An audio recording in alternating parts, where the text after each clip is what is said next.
Welcome back to Angelo's Tennis and another college match. I was at another college match this past weekend, and it was at State College, which I am very familiar with because my best friend growing up went to college there.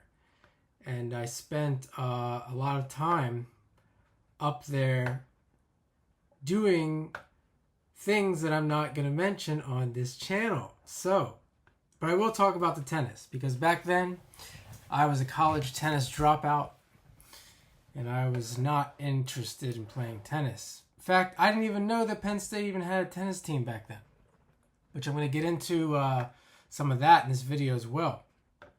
But yeah, they were playing UCLA, got lucky there, and I will be going next week, hopefully, to watch the men play UCLA as well. I wanted to watch them play USC, but I can't make it for that one. So, little bit of history here before I get into the video. One of the tennis stories I have on my channel, the manager that accused me or got me moved from desk attendant to independent contractor. If you want to check out that story, you can find it on my tennis stories section or tennis stories playlists. But he had two daughters who played for Penn State, and he was a good player back in his day. Even though if you looked at him now or back then at the club, you would never know that this guy played tennis or that his daughters were amazing tennis players in their own right. Anyway, so he played for Westchester. It's a Division II state school in Pennsylvania. And if I can find these girls' pictures, I'll put them up on the screen here. But they played for State College. And for the most part, if you have if you're athletic, if you have like a good, decent athletic base, you're somewhat athletic. You don't have to be a freak. And you have good knowledge and you want to play tennis, you can figure it out. You can figure it out, and you can play college tennis at a place like Penn State University too, which I'm gonna get into here. So, yeah, really amazing facility up there. They have this center court, show court, but then the side courts are kind of weak.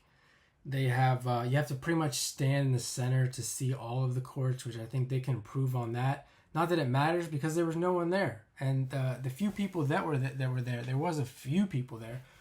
They were saying that it's like the most they've seen in a long time.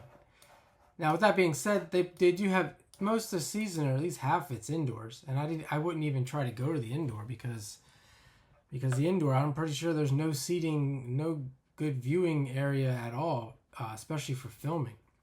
So there's that. But the way it's set up and everything is really cool. It's very windy there, as you'll see in these videos. State College is a terrible weather town. Even I'm about an hour and a half away from there, and even where I am is slightly better than State College. It's just it's rare to have like a sunny day, and it is windy, cloudy, etc. So there's a team like UCLA who came in. I'm pretty sure they won easily. Well, I wouldn't say easily, but they won 4-0. Would have trouble playing in the wind. The tennis was not that good, and it's probably why, because it was windy. But UCLA, the thing about college tennis, this is another knock on college tennis. It's just so bad. You got to think about this. They don't drive. They fly. They fly from California. I don't know if they go to Ohio first or how that works, but it doesn't matter to me. They fly from California to Pennsylvania to play tennis for 2 hours. That's what they do. And the first 3 sets is the singles or the doubles. It's not even a full match. It's just one set. And they go right into the singles. And then because they already know who's going to win, they cut the matches off. So if you're a player and you want to play college tennis, like this idea that you're getting experience, and I guess you're getting experience at getting on a plane and flying across the country. to play for 2 hours, I don't really see there. To me, the downsides are way worse than the upsides. Now, if you don't care about your tennis, you're not trying to be pro, maybe, I guess there's an upside to it. But to me, it's just like a work. It's like a work environment. It's totally. It's not enjoy like it can't be enjoyable at all. The only thing that's enjoyable probably about college tennis is the friends that you make and your teammates. That's probably it.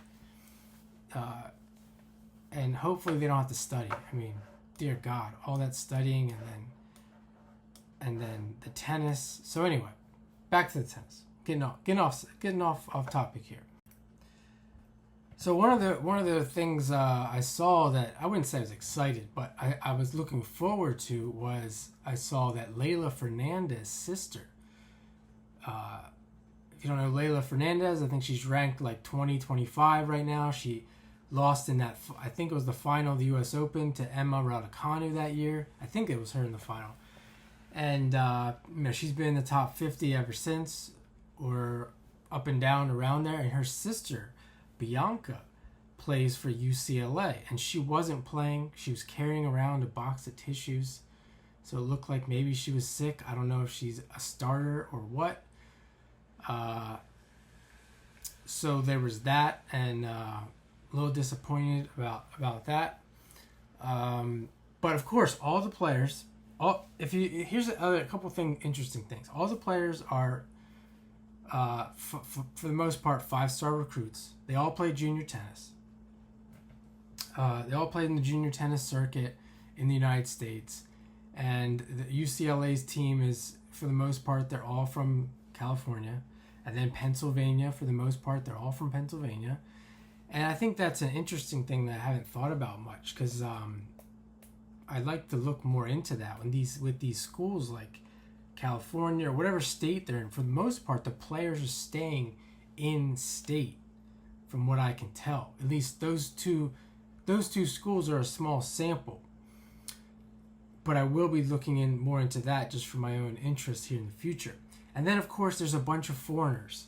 When I say foreigners, obviously I'm talking about anyone outside of the United States. And these two teams, there weren't that many, actually.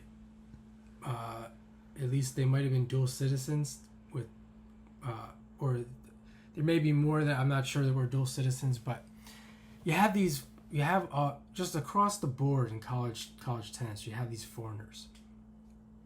And if you follow the junior tennis circuit, it's extremely weak. And it comes back to what I was saying about if you're just an athlete, if you're a basic athlete, you have that foundation of playing tennis tournaments or matches for like say 4 to 6 years, you have decent knowledge behind you, you can do this.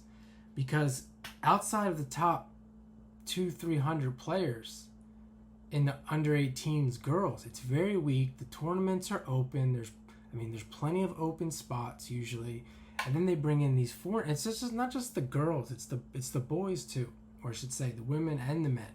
They do it on the men's side too, and I'm not sure if this speaks to the lack of interest in tennis. In the United States for this niche, I would say. Not that, because tennis obviously in the United States is very popular, but in this junior tennis niche where you're looking at like outside of 300, 400, 500, depending if we're looking at the boys or we're looking at the girls, it's very weak.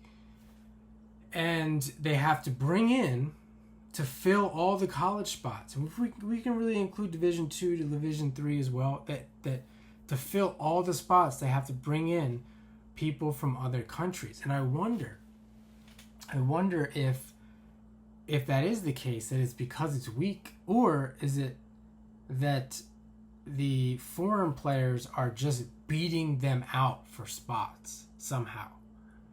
And I don't think that's the case. From what I can see, I don't think that's the case. So if tennis, I don't even know if in the history, maybe this was different 30 years ago or 20 years ago.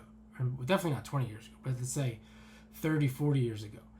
But if in the future tennis got really popular and good, that the foreign players wouldn't be able to play college tennis anymore, because they would be getting beat out by people in the United States, or if they would even, if they're the same level, if they would even consider foreign players, because actually, realistically, they probably shouldn't. But yeah, back to this Penn State. If you don't know Penn State, you should know Penn State. Penn State football. Basketball maybe is decent than the other sports or what they are. But you got Penn State football in that big ass stadium that is like one of the largest, probably one of the largest football stadiums in the world. It might be the largest. I don't even know. It holds like 110,000 people. And if you've ever gone to a football game, I mean, I've been to Pittsburgh Steelers games. I've been to a Giants game. I've been to an Eagles game. For the most part around this area. And going to a Penn State game, I've never been inside the stadium, but I've been there during a game outside the stadium. It's insane. It's an insane weekend, and it's not for my liking anymore, that's for sure. Not that it ever was. And quick side story, my best friend who went to school there, we were Notre Dame fans because we grew up Catholic. And he went to the games and whatnot. I remember, but one time he tried to wear Notre Dame gear inside the stadium. He got kicked out. He did it on purpose just to be a dick. That's the kind of guy, that's the kind of fun person this guy was.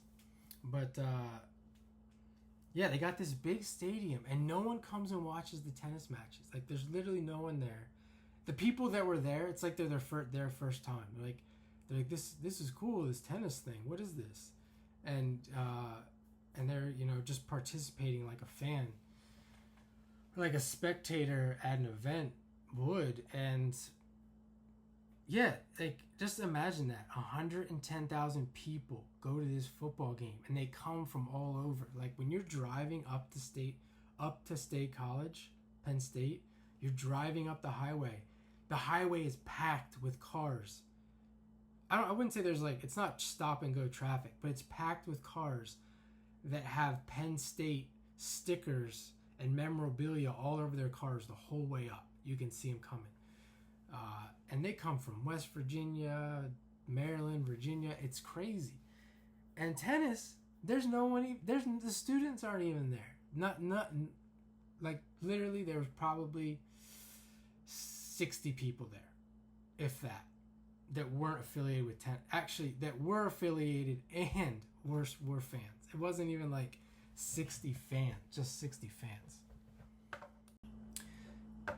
And the more of these events that I go to, you really see they do the same stuff. It's like a business. The college system has their business locked down. This is why I shouldn't say I couldn't, but I'd have a hard time coaching or being involved in that. Just like I have a hard time working any job. It's like, especially a job that I'm not really getting paid enough to do something outside of it. Like these systematic jobs where it's just Groundhog Day, and they have their ritual, their beginning ritual.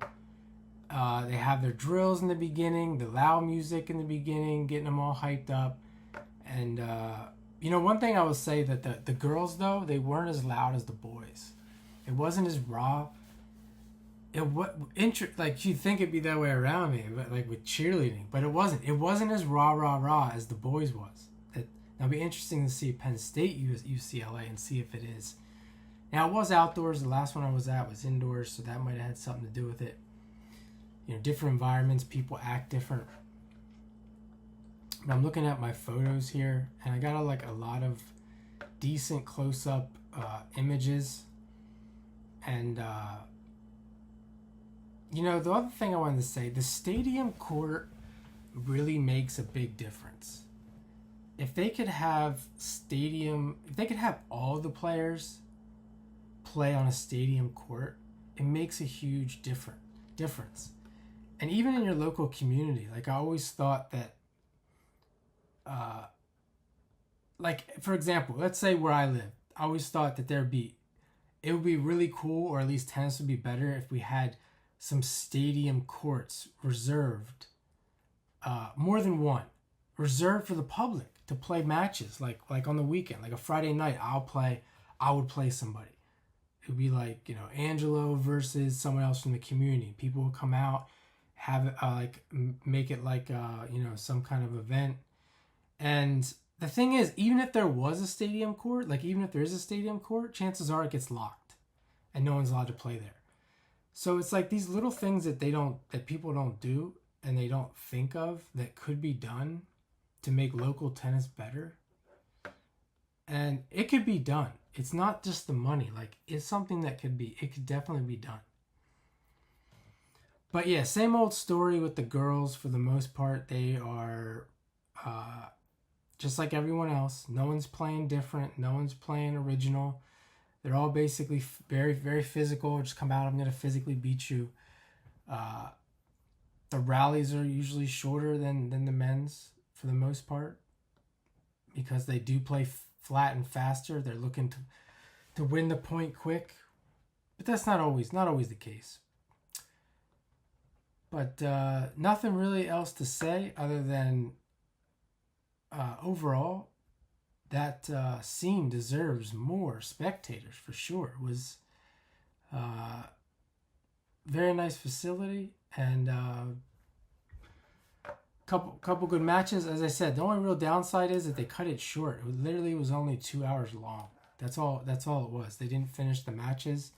I mean, there was one match where the girl won 7-5. She lost 0-6, and then it was going to a third, and then it was over. They didn't even get to play the third out. And that was the one on Stadium Court. So, of course, I didn't mind. I was really only there to film. So, that's my Penn State UCLA story.